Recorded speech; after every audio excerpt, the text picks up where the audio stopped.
ಈ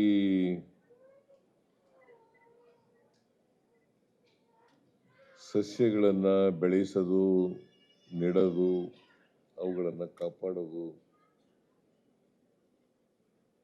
ಬಹಳ ಒಳ್ಳೆ ಕೆಲಸ.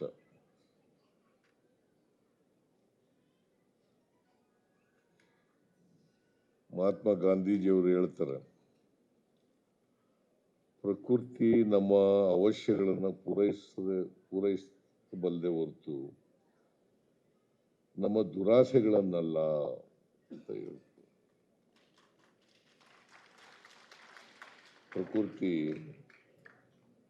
ನಮ್ಮ ಅವಶ್ಯಕತೆಗಳನ್ನು ಪೂರೈಸ್ತದೆ. ನಮಗೆ ದುರಾಸೆಗಳಿದಾವಲ್ಲ,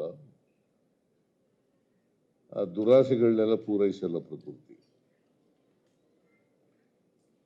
ಇದನ್ನ ಮಹಾತ್ಮ ಗಾಂಧೀಜಿಯವರು ಹೇಳಿರ್ತಕ್ಕಂಥ ಮಾತು. ಸೊ ನಮ್ಮ ದುರಾಸೆಗಳಿಂದ ಕಾಡು ನಶಿಸಿ ಹೋಗ್ತಾ ಇದೆ.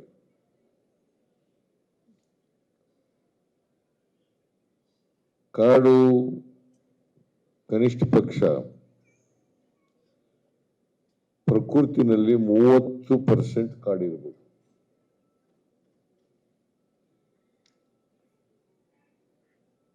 ನಮ್ಮಲ್ಲಿ ಎಷ್ಟಪ್ಪ ಈಶ್ವರ್ ಖಂಡ್ರೆ ಇದೆ ಈಗ?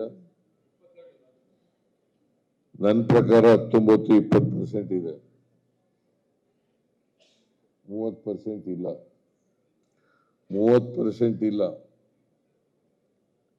ಸುಮಾರು 19-20% ಇರಬಹುದು.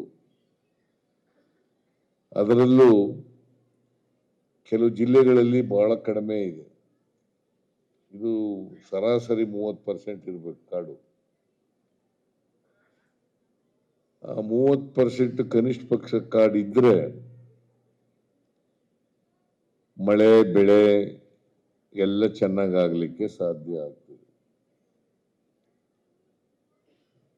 ಮತ್ತೆ ಯಾವಾಗಲೂ ಕೂಡ ಗಾಳಿ, ನೀರು, ಭೂಮಿ, ಆಕಾಶ ಇವುಗಳೆಲ್ಲ ಸ್ವಚ್ಛವಾಗಿದ್ರೆ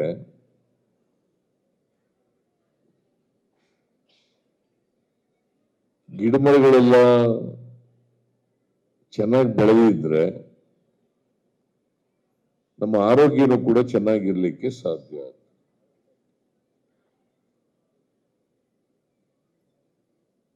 ಅದಕ್ಕೋಸ್ಕರನೇ ಪ್ರತಿಯೊಬ್ಬರು ಕೂಡ ಪ್ರಕೃತಿಯನ್ನ ಪ್ರೀತಿಸಬೇಕು, ಗೌರವಿಸಬೇಕು, ಅದನ್ನು ಸಂರಕ್ಷಣೆ ಮಾಡತಕ್ಕಂಥ ಪ್ರಯತ್ನವನ್ನ ಮಾಡಬೇಕು.